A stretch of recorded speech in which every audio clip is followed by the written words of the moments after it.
Bismillahirrahmanirrahim. Assalamualaikum warahmatullahi wabarakatuh. Innal hamdalillah nahmaduhu wa nasta'inuhu wa nastahdihi wa nastaghfiruhu wa natubu ilaih wa na'udzu billahi min shururi anfusina wa sayyiati a'malina. May yahdihillahu fala mudilla lahu wa may yudlil fala hadiya lahu. Allahumma fassalli wa sallim mubarak ala hadan nabiyil karim nabiyina Muhammadin wa ala alihi wa ashabihi wa man sara ala nahjihi ila yaumil qiyamah wa ba'd. Bapak-bapak, ibu-ibu jemaah sekalian, kembali ungkapan syukur kita panjatkan kehadirat Allah Azza wa Jalla atas segala kenikmatan dan karunia yang Allah berikan, sehingga Allah masih berikan kesempatan kepada kita untuk bisa menegakkan sholat subuh berjamaah. Dan insya Allah kita lanjutkan dengan kajian kita pada pagi hari ini. Sholawat teriring salam semoga senantiasa tercurah kepada kedua hasanah kita, baginda Nabi besar Muhammad sallallahu alaihi wasallam beserta para keluarganya, sahabatnya, dan insya Allah sampai kepada kita dan siapa saja yang istiqomah di dalam ad-din ini. Baik, mari kita awali kajian kita dengan sama-sama baca lafaz basmalah. Bismillahirrahmanirrahim. Kita luruskan niat kita, semoga apa yang kita kaji benar-benar menjadi ilmu yang bermanfaat, dan hadirnya kita di majlis ini semoga menjadi catatan amal soleh kita di hadapan Allah Subhanahu wa taala. Amin ya rabbal alamin. Jemaah sekalian, kita masih melanjutkan ya al-hadis as-sabi', yakni hadis yang ketujuh tentang ad-dinu an-nasihah. Ya, agama itu adalah ketulusan. Ya. Saya bacakan meskipun ini hadisnya sedikit, tapi pembahasannya cukup lumayan ya. Saya ulang kembali. An Abi Ruqayyah Tamim ibni Ausi ad-Dari radhiyallahu anhu. Hadisnya dari Abu Ruqayyah Tamim ibni Aus ad-Dari, semoga Allah meridainya. Anna Nabi sallallahu alaihi wasallam qala, sungguh Nabi sallallahu alaihi wasallam bersabda, ad-dinu an-nasihah, agama itu adalah ketulusan. Qulna, maka kami bertanya, liman, untuk siapa? Qala, maka Rasulullah SAW menjawab, lillah, yakni ketulusan untuk Allah, wali kitabihi, dan bagi kitabnya, wali rasulihi, bagi rasulnya, wali a'immatil muslimin, bagi para pemimpin kaum muslimin, wa ammatihim, dan juga para umatnya. Rawahu Muslim. Hadis ini diriwayatkan oleh Imam Muslim. Kita sudah bahas yakni terkait dengan an-nasihatu lillah ya. Jadi beragama itu adalah ketulusan untuk Allah Subhanahu wa taala. Artinya di dalam melaksanakan segala aktivitas ibadah kita, maka semuanya ditujukan semata-mata karena Allah Subhanahu wa taala. Nah, kemarin kita juga sudah bahas tentang poin yang kedua ya, an-nasihatu li kitabillah, yakni ketulusan bagi kitab Allah. Kita sudah bahas sedikit kemarin ini, baru satu poin kalau tidak salah. Yakni yang dimaksud ketulusan terhadap kitab Allah ya, di antaranya ya, menjadikan Al-Qur'an ini yang pertama kewajiban bagi seorang muslim, yakni bi qiraatihi wa hifzihi, yakni membaca Al-Qur'an dan juga menghafalkannya. Ya, hadisnya diantaranya terkait dengan memotivasi untuk membaca Al-Qur'an.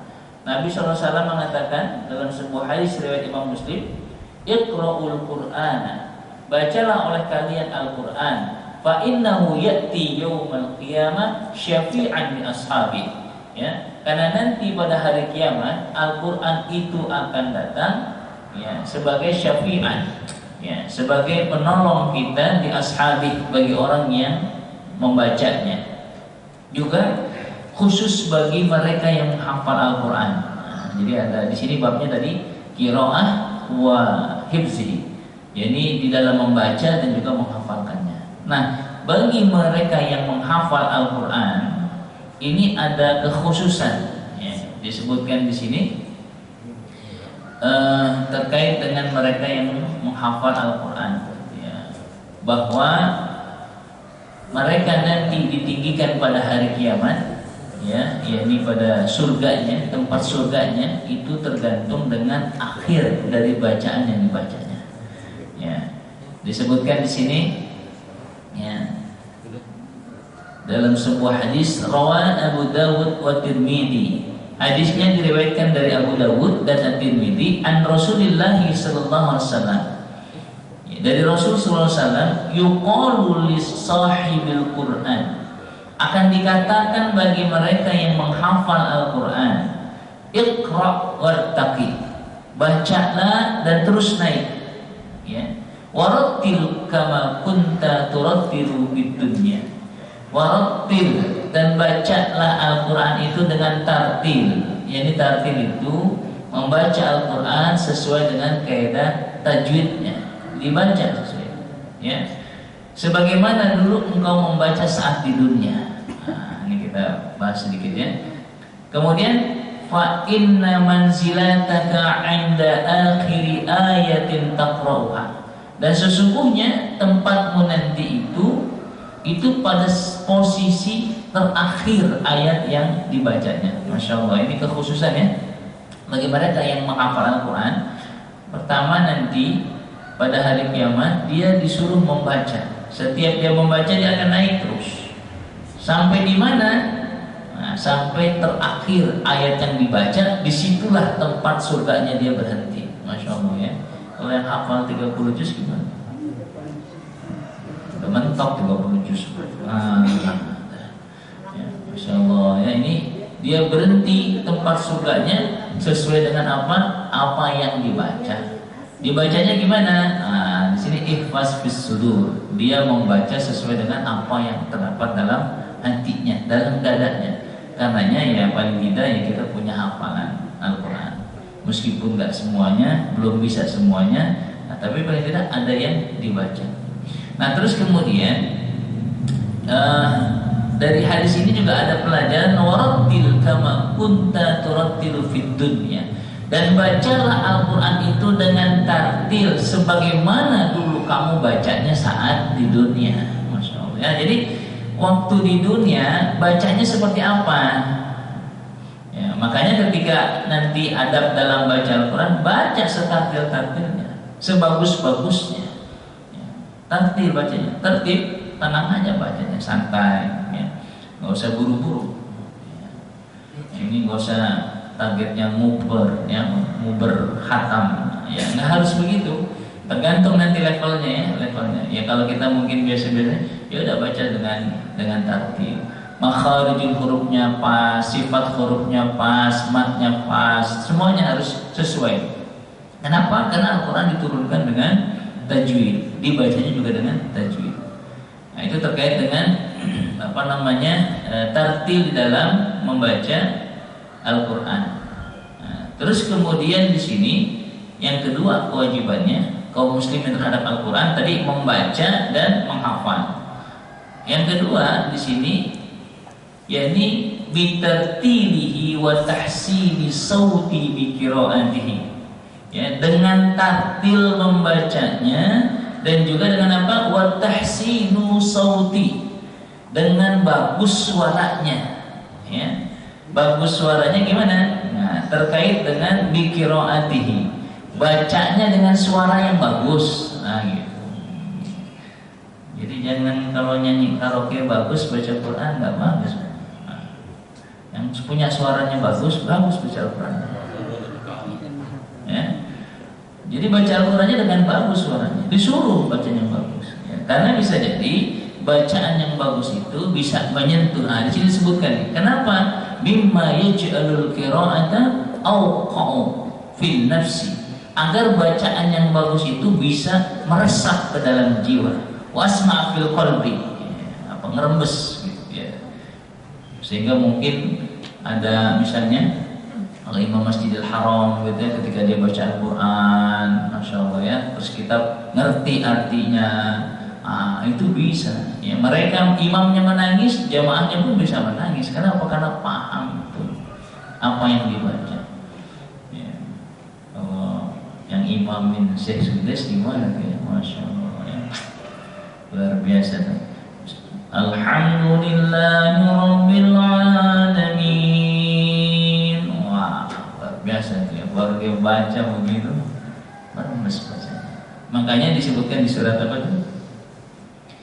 Di surat Al-Maidah kalau tidak salah ya. Nah, Al-Maidah ayatnya sekitar 84.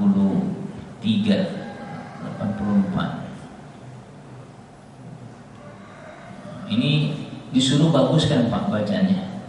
Jadi bukan sekedar baca, tapi bacanya dibaguskan. Ya. Nah, ini di dalam apa namanya? Al-Maidah ayat 83 ya. Nah, Allah Subhanahu wa taala mengatakan wa idza sami'u ma unzila ilar rasul, dan apabila mereka mendengar ma unzila ilar rasul, apa yang diturunkan kepada rasulnya, tara a'yunahum tafidu minad dam'i mimma 'arafu minal haqq, kamu akan melihat mata mereka itu tafidu minad dam'i, akan mengalir air mata mereka, mimma 'arafu, disebabkan mereka mengetahui minal haqqi, terkait dengan kebenaran. Wah, ini kalau baca Al-Qur'annya tartil dengan tajwid, nah ini bisa meresap. Bahkan di sini disuruh apa? Dibaguskan bacaannya. Jadi jangan malu-malu baca Al-Qur'an itu, ya. Nah, sebagaimana dijelaskan ya, kata Nabi ya dalam sebuah hadis, rawa Al-Bukhari, hadisnya sahih, riwayat Imam Al-Bukhari, an Rasulullah sallallahu alaihi wasallam, dari Rasul sallallahu alaihi wasallam. Ya, Nabi bersabda begini, laisa minna man lam yataghanna bil Qur'an. Ya, kata Nabi, bukan termasuk kelompok kami, bukan termasuk golongan kami mereka yang tidak membaguskan bacaan Al-Qur'annya. Jadi kalau baca Al-Qur'an dengan suara yang bagus, gitu ya. Bagus suaranya. Dan kalau suaranya bagus, nah, bacanya benar. Tapi ya, yang pertama kaidah pertamanya tajwidnya dulu, ya tajwidnya dulu. Ini jangan ngikutin irama dulu, tajwidnya berantakan, keseret-seret bacanya. Pendek jadi panjang, panjang jadi pendek. Jim jadi zai, zai jadi dal, atau jim semuanya bacanya. Ijajul jilatil ardu jiljalaha. Tinggal anaknya nanya, bibi itu la apa jim? Oh dia bacanya jim semua sih imamnya. Wah, imamnya ditanya. Jangan ya. Jadi baca dengan suara yang bagus. Ya, kata Nabi, bukan termasuk kelompok kami, bukan termasuk golongan kami mereka yang lam yataghanna bil Qur'an, yang tidak membaguskan suaranya di dalam membaca Al-Qur'an. Ya, sahabat kalau tidak salah namanya Abu Ayyub Al-Ansari. Kalau tidak salah ya, saya lupa. Pokok Abu Ayyub seingat saya ya. Abu Ayyub Al-Ansari itu kalau dia baca Al-Qur'an, jadi gambarkan ya, kalau dia baca Al-Qur'an, misalnya ada keramaian di sana, itu keramaiannya bubar Pak, pindah ke Abu Ayyub Al-Ansari. Bisa kebayang ya. Jadi kalau di situ ada dangdutan, nah ini ada imam atau ya orang yang hafal Quran, dia baca Al-Quran, itu dangdutannya bubar, dengerin ini. Masya Allah. Itu pengaruhnya sampai sebegitunya. Jadi digambarkan kalau ada keramaian di sana, sementara Abu Ayyub Al-Ansari sedang membaca Al-Quran, mereka langsung pindah, bikin saingan ya. Jadi mau tahun baru, ya. Jangan Pak, takut meninggal pas lagi maksiat gitu aja, ya. Yang dikhawatirkan karena kan innamal a'malu bil khawatim. Sesungguhnya amal kalian itu ditentukan pada bagian akhirnya, nggak tahu akhirnya. Ya. Akhirnya nggak tahu. Ya. Pas lagi joget meninggal, naudzubillah min dzalik. Kan nggak enak juga nyelawatnya ya. Apa itu meninggal? Kenapa? Habis joget malam lah Allah. Ini gimana ini urusannya? Ya. Janganlah, kita nggak tahu masalah ini bab kematian. Perlu saya ingatkan juga ya buat jamaah sekalian ya. Jangan, kita kalau meninggal itu dalam keadaan yang baik-baik. Makanya waj'alil hayata ziyadatan lana fi kulli khair. Ya Allah, jadikanlah kami hidup untuk menambah setiap kebaikan. Jadi wafatnya dalam keadaan husnul khatimah gitu. Ini wali kota Bandung ya, Kang Odet meninggalnya mau khutbah Jumat, masya Allah. Itu orang soleh itu, anaknya 7 hafal Quran, 7 hafal Quran, luar biasa ya. Baik, kita lanjutkan ya. Jadi di sini bukan termasuk kelompok kami, bukan termasuk golongan kami, mereka yang tidak membaguskan bacaan Qurannya. Ini terkait dengan suara ya. Dengan suaranya, jadi iramanya, iramanya. Jadi setelah tajwidnya selesai, baru iramanya. Langgamnya gimana? Sesuai lah ya, sesuai suaranya ibu-ibu, bapak-bapak pilih sendiri ya. Asal jangan pakai langgam daerah aja, nah. Repot nanti ya. Langgam daerah repot.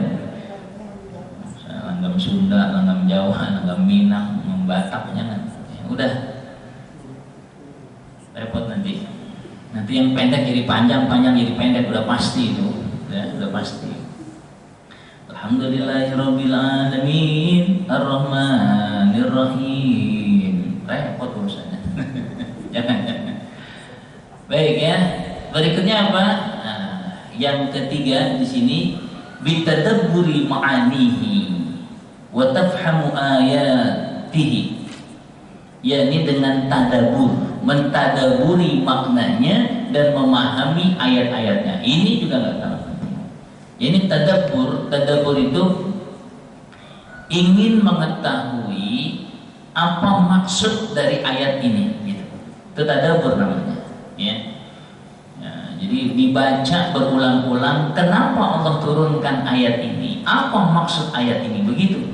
Itu namanya tadabbur. Ini naik ya, naik. Tapi kalau bisa dalam mentadabur ini, karena mungkin umumnya masyarakat kita tidak paham bahasa Arab, kalau bisa pertama baca terjemahnya. Setelah baca terjemahnya, baca tafsirnya. Setelah baca tafsirnya, baru diulang-ulang. Ya. Nah, sehingga tadabbur itu apa? Memahami maksud di balik ayat itu. Nah, ini apa sih maksudnya Allah turunkan ayat ini? Itu namanya tadabbur. Wa tafhamu ayatihi, dan memahami ya, memahami ayat yang dibaca. Tadi kalau paham ayat yang dibaca, masya Allah ya, disebutkan tadi kamu akan mendengar apabila mereka mendengar tentang ayat atau sesuatu yang diturunkan kepada Nabi, yakni Al-Quran, maka pasti kamu akan melihat mereka. Siapa mereka di sini? Ini pendeta Yahudi, pendeta Nasrani itu ya, digambarkan gitu.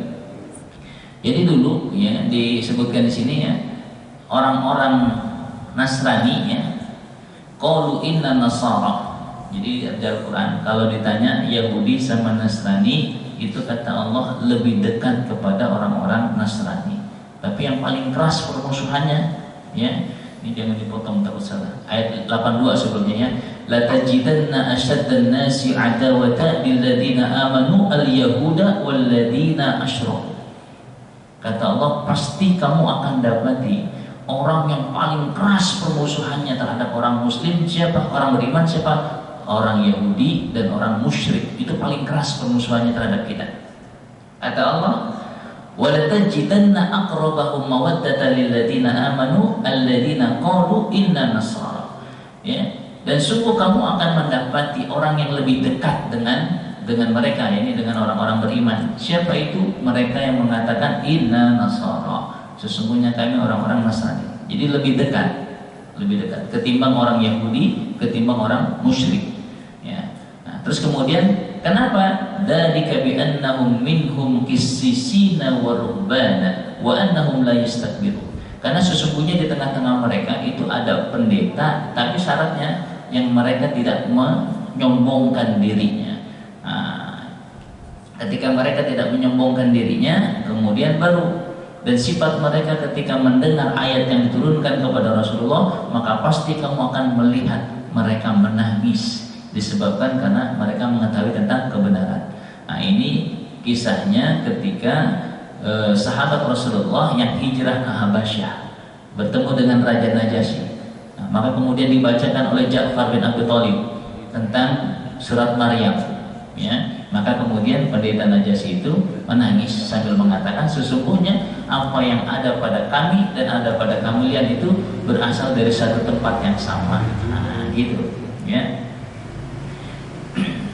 Baik, jadi tadabbur ya, dibacanya berulang-ulang, dipahami apa maksud dari ayat tersebut sehingga kita paham ya. Jadi tadabbur itu perlu ya. Misalnya kayak gini, walanabluwannakum bisayyin minal khawfi wal ju'i wa naqsin minal amwal, dan seterusnya. Terus kemudian ujungnya wabasyiris sabirin, berikanlah kabar gembira kepada orang yang sabar.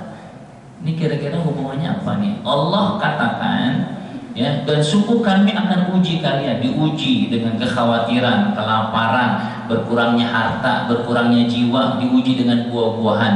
Tapi di ujung ayatnya, dan berikanlah kabar gembira kepada orang yang sabar. Kok diuji terus dikasih kabar gembira buat orang yang sabar? Apa maknanya?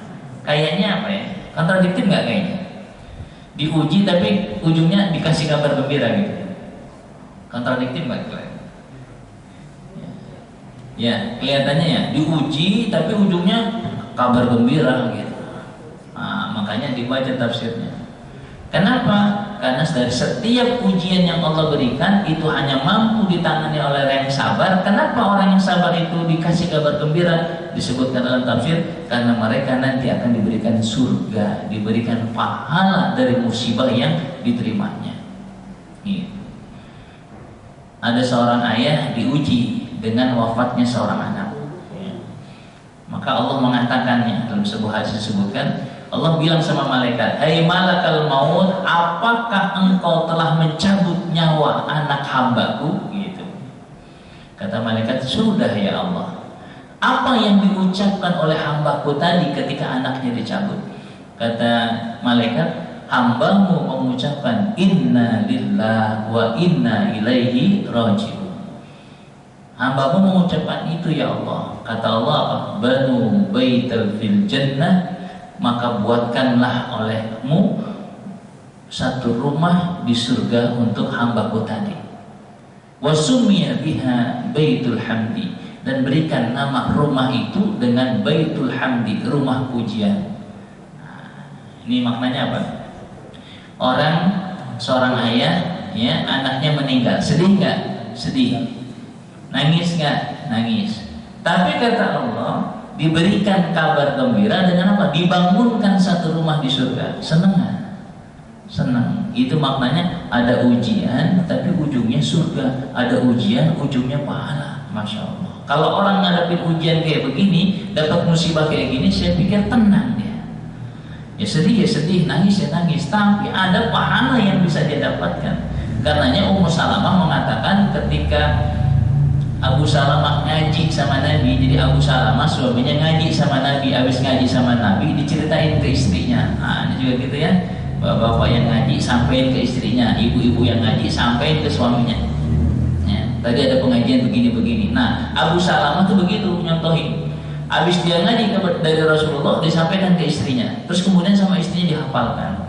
Ya, maksudnya apa? Nah, Abu Salamah mengajarkan dari Rasulullah, kalau ada satu musibah, ucapkanlah atau berdoalah, Allahumma jurni fi musibati wa akhluf li khairan minha.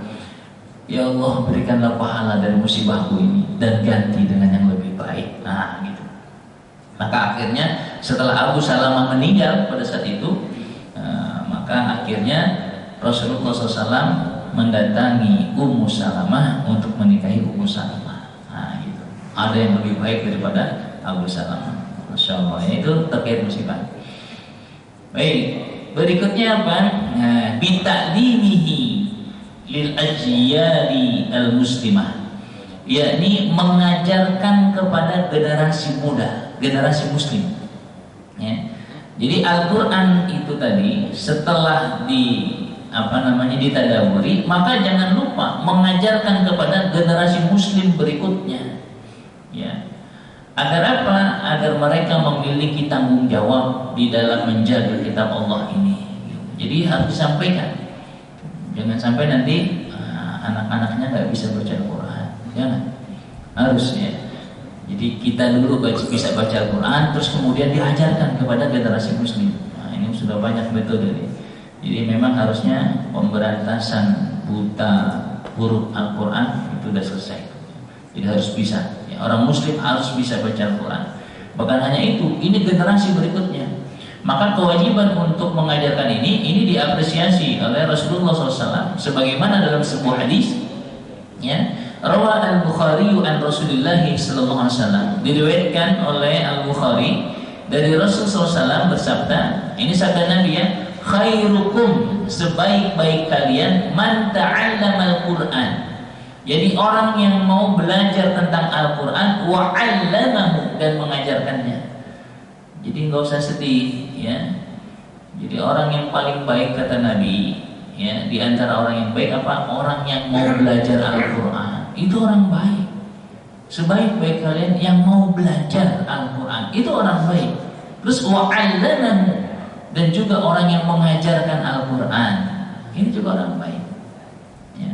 Masya Allah ya, kalau anaknya mau belajar Al-Quran, bapak ibunya juga mensupportnya ya, mendukungnya.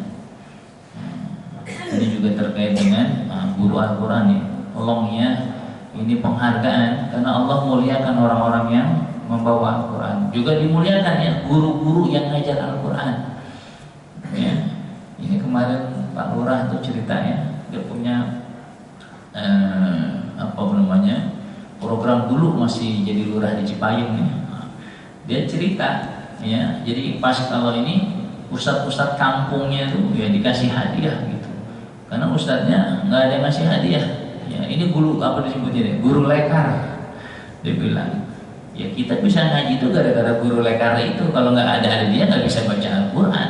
Akhirnya programnya itu dikumpulin, dikasih, pada senang. Jadi ngomong begitu akhirnya orang pada berduyun-duyun gitu. Akhirnya ya ustadz-ustadz di kampungnya senang ya, akhirnya ada program gitu. Ada perhatian. Ini mohon maaf ya, jangan sedih banget gitu ya, guru Al-Quran, guru Iqra ini dikasihnya kecil banget. Jangan. Kalau kursus bahasa Inggris berani jutaan. Ya. Ini ceritanya. Jadi ada teman saya SMA. Ya memang akhirnya dampaknya ke kita sebagai guru tuh senang banget. Jadi dulu anaknya belajar Al-Quran sama saya, kelas 3 SD. Namanya Ruben. Ruben namanya ya. Nah, itu dia kemarin WA ke saya. Ustaz, alhamdulillah Ustaz, saya sudah hafal 30 juz Al-Quran. Masya Allah. Terus apa dia bilang? Terima kasih Ustaz. Seandainya katanya Ustaz dulu nggak ngajarin saya bisa baca Al-Quran, mungkin saya tidak sampai pada titik ini. Masya Allah. Itu anak 3 SMP. Nah, saya jadi Masya Allah terharu ya. Meskipun saya cuma ngajarin baca Al-Quran, tapi dia mengatakan itu. Kalau bukan karena Ustaz, mungkin saya tidak bisa mencapai kesuksesan pada titik ini. Dia bisa hafal, memang anaknya pintar, cerdas ya. Jadi kalau baca Iqra nggak cuma selembar, berlembar-lembar ngebut bacanya ya. Itu artinya apa? Jangan sedih ya. Setiap huruf nanti yang dibaca pahalanya ngalir ke kita kan gitu. Nah maksud saya cuma tolong penghargaan yang diberikan kepada para guru Al-Quran ini juga penting. Jangan ya sedih juga kasih dihitungnya gitu ya, jangan. Lebihkan lah, kalau mampu lebihkan. Ya, kalau mampu lebihkan. Jangan cuma ngajar Iqra ini, bukan ngajar Iqra. Kan ibu nggak bisa ngajarin Iqra, bapak nggak bisa ngajarin Iqra, diserahkan ke dia. Tolong dihargai gitu. Nah, ini biar guru Quran juga semangat ngajarnya. Kasihan gitu ya, bayar 50.000 sebulan, seminggu 2 kali, la ilaha illallah. Gojeknya aja berapa? Sedih juga kadang banyak. Jangan. Ya, makanya Pak Wali ada program pembina rohani itu, guru lekar itu lumayan gitu ya, cukup membantu. Ya, kalau bisa begitu ya. Karena nggak semuanya, ya nggak semuanya. Jadi biar mereka juga, meskipun mereka nggak terlalu mengharapkan, tapi tolong penghargaan. Ini ya ta'arus bil hikmah ya. Jadi kalau memang kita sanggup, kita sanggup.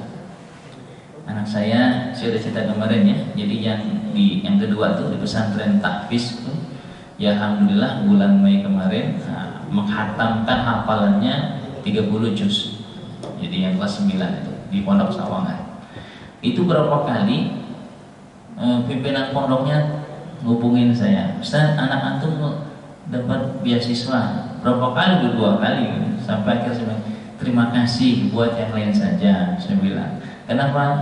Saya katakan begini, karena saya orang tuanya punya kewajiban untuk membiayai sekolah anak saya. Gak apa-apa, saya bilang, kasih yang lain aja, insya Allah saya masih bisa. Nah, tapi ya begitu, ya, semua akan bergantung. Keberhasilan itu ada dukungan orang tua. Pokoknya kalau anaknya di pondok, udah serahkan semuanya, ikhlaskan semuanya, maka insya Allah itu akan membantu. Nggak usah cerewet-cerewet, mohon maaf ya. Kalau di pondok itu nggak usah cerewet, anak saya belum makan, anak saya belum. Nah, ikhlaskan. Ya, maka itu pembelajarannya. Jadi kalau kita orang tua udah nggak suka sama gurunya, nggak suka sama ustadznya, nggak mungkin berhasil kita. Ya, itu pesan Kiai Hasan, ya, pendidikan pimpinan pondok Gontor gitu. Anakmu nggak mati kelaparan di pondok, udah titip. Nah, pertamanya tega, ikhlas, tawakal, pasrah, dan nggak bakal dia ngomong. Nah, kalau yang kemarin itu kasus, itu oknum, nah itu juga orang Syiah ya, yang memperkosa 12 itu. Nah, itu lagi proses tuh. Ya, itu hukumannya kalau nggak hukuman mati dikebiri. Kemarin di Republika ada tuh. Ya harus dikebiri Pak kalau kayak gitu. Ya, itu hukumannya disebutkan ya. Dia bisa kena pasal berapa tuh? Kemarin disebutkan pakar dari UGM apa gitu menyebutkan ya, hukumannya paling tidak hukuman mati atau dikebiri. Ya tapi ya sudah, lagi-lagi ya pertama waspada, cari referensi yang bagus. Ya, pesantren mana yang bagus. Bukan berarti juga jadi takut akhirnya, takut saya. Namanya kejahatan di mana aja pasti ada. Nggak ada sekolah yang steril lepas dari kejahatan, nggak ada. Pasti ada. Ya nggak gurunya, teman muridnya gitu. Ya, dan seterusnya. Baik, kembali ke sini. Jadi bab di sini apa? Sebaik-baik kalian orang yang belajar dan mengajarkan Al-Quran. Jadi jangan sedih, jangan malu ngajarin Al-Quran. Kenapa saya cuma guru Iqra? Jangan sedih. Ya. Yang mau belajar juga bi khairukum, sebaik-baik kalian. Ya. Jadi orang yang paling baik itu diantaranya yang mau belajar Al-Quran, tapi umurnya udah tua, nggak apa-apa, itu lebih baik. Ya. Jangan sedih Bu. Cuman gurunya juga harus sabar juga. Ini Iqra 1 hafal, pas Iqra 2 rontok semua, karena udah mulai nyambung Iqra 2. Ini balik lagi. Sabar muridnya, sabar gurunya. Ya memang babnya mujahadah. Ingat ya, nuntut ilmu itu babnya mujahadah, perjuangan. Butuh perjuangan di situ. Baik, ya. Terus kemudian berikutnya kewajiban yang terakhir ya, bitafaqquhi wal amali. Yang kelima ya, kewajibannya adalah memahami dan mengamalkan. Ya, ini juga disuruh ya, agar apa yang kita pelajari, apa yang kita pahami hendaknya juga diamalkan. Karena disebutkan fala khaira fi qiraati la faqiha fiha. Ya, tidak ada kebaikan di dalam membaca selama dia tidak memahaminya. Jadi cuma bukan sekedar dibaca, tolong dipahami maksudnya apa. Wala khaira fi fiqhihi la amila bihi. Dan tidak ada kebaikan di dalam memahami kalau tidak diamalkan. Gitu, ya. Wa hammu ma nahsidu alaihi min samarati qur'anihi, ya. Dan juga hendaklah agar sampai menghasilkan buahnya. Jadi kalau kita belajar Al-Quran itu sampai buahnya. Disebutkan di dalam Al-Quran surat As-Saff ya, ayat 2 dan 3. Ya ayyuhalladzina amanu, hai orang-orang yang beriman, lima taquluna ma la taf'alun. Kenapa kalian mengatakan terhadap apa yang kalian tidak kerjakan? Jadi kalau bisa urutannya begitu. Belajar membaca, terus kemudian ditadaburi, dipahami dan diamalkan. Memang niatnya diamalkan. Ya, Al-Quran itu untuk diamalkan. Ya, kalau ada orang yang hanya sampai situ, nggak dinaikkan levelnya, Kata Allah, kabur maqtan indallahi an taqulu ma la taf'alun. Sungguh besar kemurkaan di sisi Allah bagi mereka yang mengatakan namun tidak melaksanakan. Ya berusaha, ya, karena Al-Quran itu sebagai petunjuk. Baik, ini terkait an-nasihah li kitabillah. Ya, jadi ketulusan terhadap Al-Quran atau kitab Allah ini. Baik, ada diskusi dulu atau tanya jawab? Ini belum an-nasihah li rasulihi, masih ada, ya, lumayan cukup banyak. Silakan, mungkin kalau ada diskusi tanya jawab siapa silakan.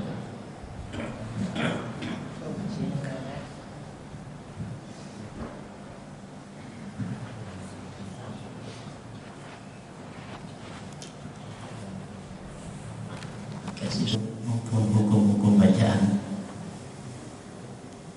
Seandainya gini Ustaz, kita sholat di suatu tempat, kemudian imamnya maupun mahramnya imam itu sendiri berantakan. Ya, coba Ustaz, bagaimana sikap makmum? Apakah diam saja atau memperbaiki bacaan imam itu sendiri cukup dalam hati? Saya kira itu Ustaz. Ya, Al-Qurannya nggak bagusnya salah, terus kemudian ya pokoknya hancur Al-Qurannya. Terus gimana? Tapi imam tetap masalahnya. Ada beberapa hal, ya. Ada pilihannya, ya, dia baca benar, kita makanya pertama dulu Al-Fatihah dulu, karena Al-Fatihah itu dalam sholat, ya, terutama Al-Fatihah baca yang benar. Ya, kalau baca yang lainnya sunnah hukumnya, ya. Tapi meskipun sunnahnya Al-Quran, bacanya harus menggunakan kaidah dan tajwid. Nah, kalau tadi Al-Fatihah ya benar-benar kan bacanya kan. Terus kalau misalnya ada baca surah, kita juga paham juga. Cuma kita tahu kayaknya salah makhrajnya, ketahuannya, atau ayat-ayatnya apa. Pertama ya kita benar-benar dalam hati gitu. Ya pertama nanti salah imam itu bergantung pada makmum. Jadi imam salah imam. Makmum enggak apa-apa, ya, makmumnya enggak ada masalah, tapi imam masalah. Jadi disebutkan dalam kalau imam salah gitu ya bacaannya, maka ini enggak pada makmumnya, hanya mungkin di imamnya muncul rasanya yang enggak ser gitu. Ini kok imam baca yang kayak gini salah gitu. Itu yang pertama. Tapi kalau mungkin di satu tempat yang parah banget, ya, tapi mungkin bukan di masjid kita, ini boleh namanya menfarid, boleh. Ya, pernah dulu ketua MUI dia pernah sholat di masjid, baca benar dibilang sama namanya kita menfarid ini sama tapi terpisah sendiri sholatnya. Ini pilihan, ya. Cuman masalahnya Allah tetap depan kita salah. Bapak mari sih ya. Tapi ya ini pertama kewajiban DKM untuk ini agar bacanya bagus. Agar jamaahnya nyaman. Karena punya juga milih jamaahnya. Jangan imam yang karena begini nanti dalam hadisnya ada tiga kelompok yang salatnya tidak sampai telinga. Jadi salatnya itu cuma naik sampai sini. Enggak bisa naik ke langit. Siapa syaratnya al-imamu, ya, imam yang memimpin kaumnya akan tetapi makruhun, ya, makmumnya itu nggak suka sama imam, nggak suka masalah pribadi, tapi masalah dia memimpin sholatnya. Pokoknya makmumnya ini imam dia nggak benar-benar baca. Kalau sampai kayak gitu jangan. Mungkin apa ya lupa sering atau terlalu panjang. Bukan masalah pribadi terkait makanya harus diperhatikan ya kondisi jamaahnya. Jadi pilihannya aja Pak. Kalau misalnya kita hafal, kalau nggak hafal dia nggak bisa juga kan. Jadi pilihannya ikuti aja ya, nggak masalah, cuma dikasih masukan agar diperbaiki bacaan imamnya, ya agar jadi nyaman. Kalau imamnya nggak ini, imamnya mau baca sholat jadi nggak nyaman. Wallah. Yang lain yang baik.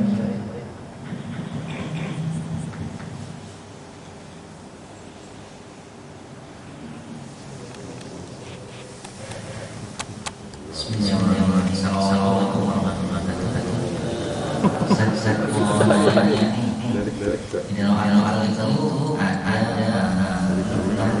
Syiah itu antara Islam. Gimana kalau kita pernah dalam sholat itu kebetulan si Syiah ini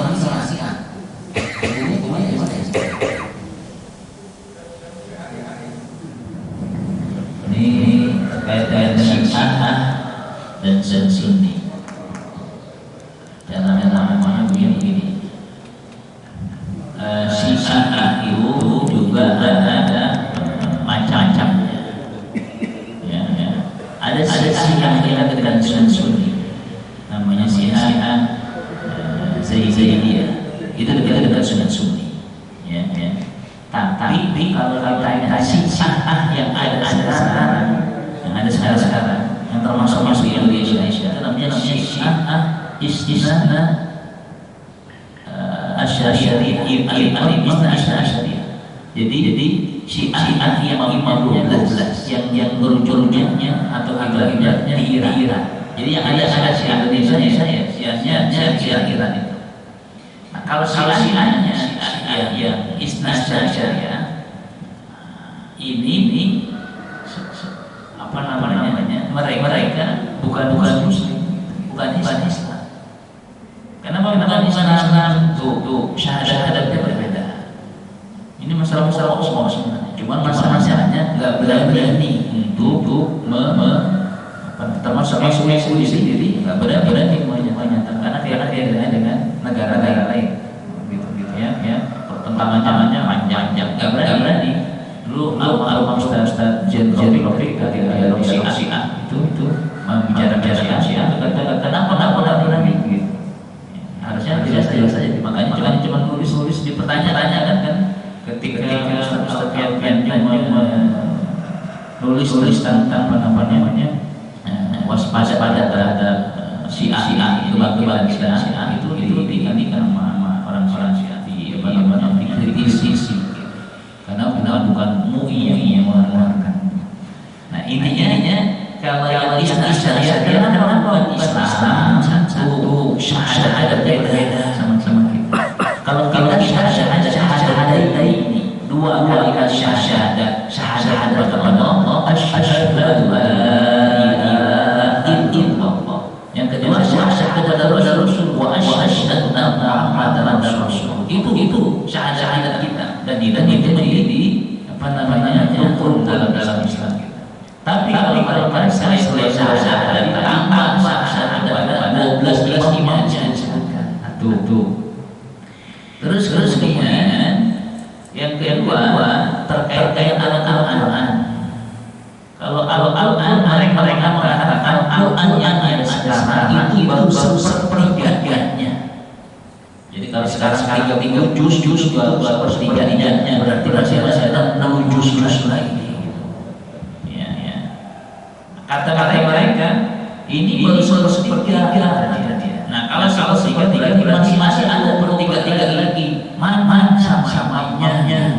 Kapan nanti ditungguin namanya al-Azhar. Jadi imam yang Sunni sama orang Syiah beda. Kalau imam di kita nanti dia namanya nama Nabi, nama ayahnya nama ayat-ayatnya Nabi, nanti ayat dan ada di akhir zaman dan nanti sama-sama ada Nabi untuk apa namanya ada asal-asal yang itu imam orang Sunni. Tapi kalau imam orang Syiah al-imam al-Azhar, imam yang dikatakan mereka dari 12 imam ada imam yang betul waktu kecil dia masuk goa, setelah goa keluar, makanya lagi tungguin bisa kesana. Jadi kalau orang baca itu ada banyak ibunya nggak ada tanggung. Saya dulu di kampus belajar sama Abbas boleh harus ada modal Abbas. Dr. Abbas nama dia itu pakar usul dunia. Dulu berbicara tentang Syiah. Kata dia cerita kuncinya jauh bilang orang saya masuk anak-anak yang mulai keluarnya gitu. Jadi nggak ada. Jadi dikatakan makanya kalau perhatikan itu kalau dikira itu kata-katanya dua ya.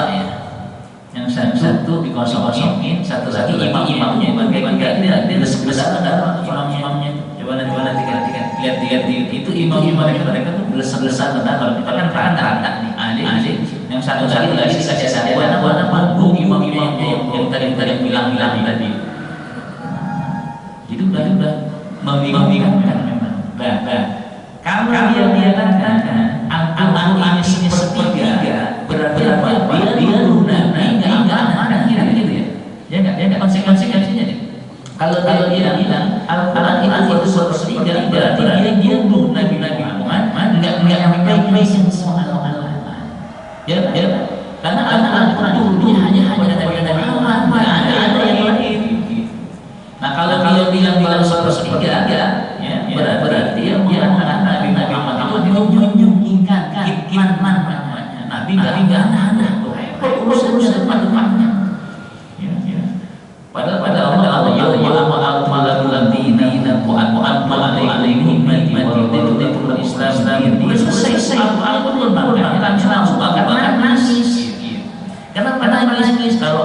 kalau sudah surga berarti misi suratnya bersegera meninggalkan kita. Ini juga sekali misal buat Buya siapa tuh? Jadi wadah. Buya siapa ya? Nah, itu. Dia bilang yang nggak ada asal kesenangan di dunia dia pakai dari Allah yang al-yawma amal pada ini sempurnakan. Udah. Masa dia bilang nggak sempurna? Nggak sempurna. Nah, jadi konsekuensinya panjang tuh ya. Dia berarti karena beriman pada Tuhan itu rukun iman kita. Nah, kalau nggak yakin jadi terus saja. Satu mengingkari ayat-ayat sama mengingkari satu ayat. Nggak mau beriman dengan besar-besar Al-Quran sama dengan satu ayat Al-Quran. Terus kita bilang mas udah mau kiamat umur 3 tahunan. Terus kenapa kayaknya ada gitu jawabannya. Terus sekarang pakai aja ada gitu. Kita bilang kiamat. Kacau orang sih. Ini. Dah. Di antara sasarannya mereka hadis-hadis dakwah kita. Kalau kita kan hadis riwayat Bukhari, riwayat Muslim, riwayat Sahih, Ibnu Majah, Ahmad bin Hanbal dan seterusnya. Dia hadis-hadis pakai itu. Pakai ahlul bait-baitnya dia. Tapi ahlul bait bukan Nabi. Ini bicara ahlul bait dulu. Ahlul bait itu siapa sih? Ahlul bait itu berarti kalau kita berarti kumpulan bait keluarganya Nabi, rumahnya jadi keluarga inti ayah anak-anak itu berarti keluarga inti. Dia bilang misalnya kata-kata dengan baik misalnya Aisyah dia namanya Aisyah bukan radhiyallahu anha tapi laknatullah alaiha. Semoga Allah melaknat Aisyah. Gitu mereka. Nah, pertanyaannya Aisyah siapa sih? Aisyah istrinya Nabi. Jadi kalau Rasulullah sebagai suami dalam hal ini ayah gitu, Aisyah sebagai istri berarti ibu, ya. Berarti kan nanti dia akan bapak yang dekat sama istrinya Nabi. Kok nggak bilang bagi? Jadi baik mana maksud gitu? Ya. Alul baitnya nggak jelas. Jadi alul bait yang maksud istri Husain yang dia nikah sama orang Persia itu maksudkan apa namanya Nabi ya enggak mungkin ya Aisyah yang disebutkan namanya di dalam Al-Qur'an itu dicela sama mereka. Terus sahabat Nabi cuma tiga sahabat ya sahabat Nabi itu yang diambil cuma yang lainnya lagi termasuk Abu Bakar, Umar, Utsman itu nggak diakui cuma tiga ini. Nah kata Nabi kita lagi bisa itu bagian bintang kemana kau pergi kau dapatkan sinyalnya ini Abu Bakar, Umar nanti masuk dalam neraka. Oh itu kata dia masuk neraka. Abu Bakar orang yang dia masuk surga, Umar orang yang tidak masuk surga. Pokoknya masih neraka. Terus gimana kita diterima sama Syiah? Oh berarti sholatnya nggak sah sholatnya berarti ya. Cuman masalahnya berani nggak menyatakan sisa tadi barang Islam ini jadi masalah. Itu aja masalah niat ya. Harusnya memang gas beda sama yang kata-kata kalau yang Yaman itu masih ada ya masih ada. Tapi kalau umumnya berkatakan Syiah dan mereka rasa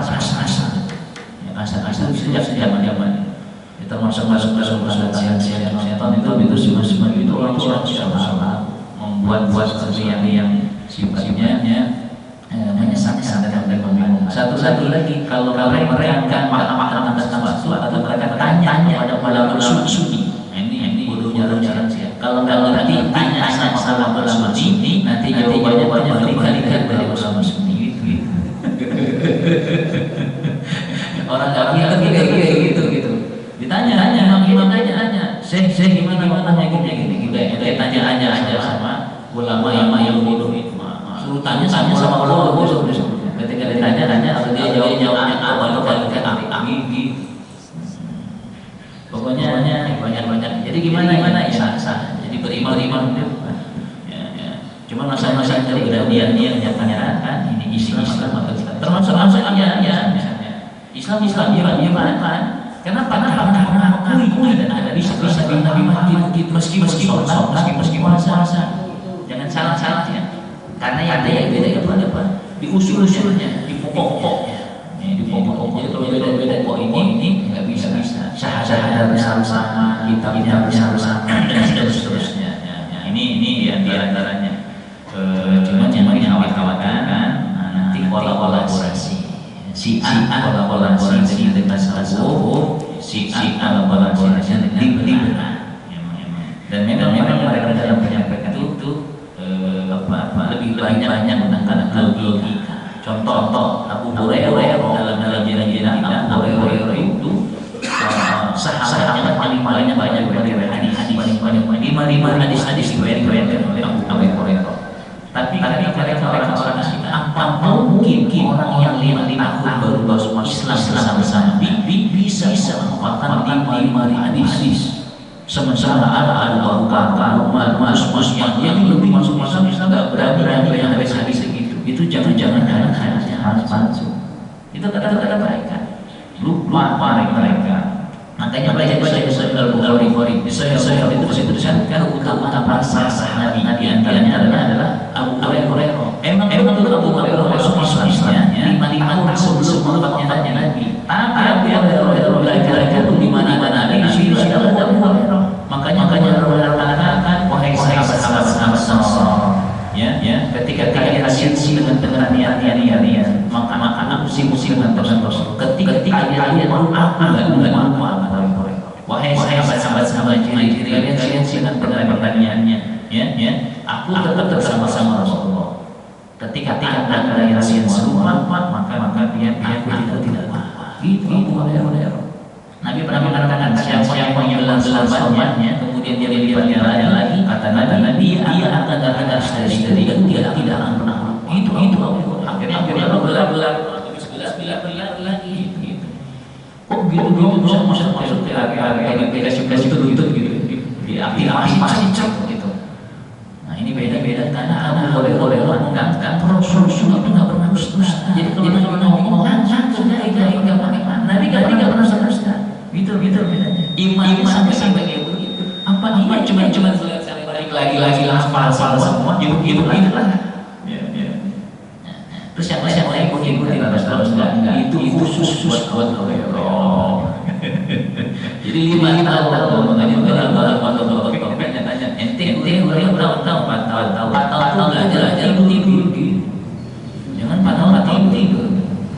Makanya di hari-hari 4 tahun les 4 tahun.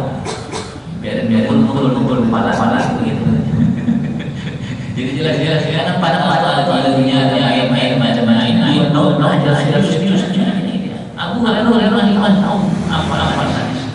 Jadi kalau main game itu kelihatan sudah.